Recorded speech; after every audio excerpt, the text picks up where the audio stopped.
எனக்கு என் படங்கள்லாம் சரியா உள்ள எனக்கும் படங்களே இல்லை. அது ஒரு படம் தான் நடிச்சிட்டு இருக்கிறேன். அப்போ அன்னைக்குன்னு பார்த்து சாயந்தரம் ஒரு டைரக்டர் என்கிட்ட கதை சொல்ல வரேன்னு சொல்லிக்கிறாரு.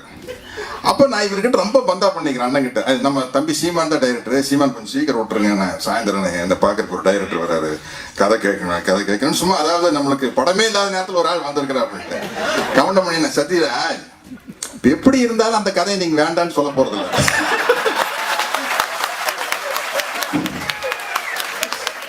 ஏன்னா நம்மளுக்கு கண்ணு கட்டின தூரத்துக்கு வேற எவனும் வரல. நீங்க எப்படி இருந்தாலும் கதவை சாத்தி தாள் போட்டுட்டு தான் அந்த கதையை பார்க்க போறீங்க.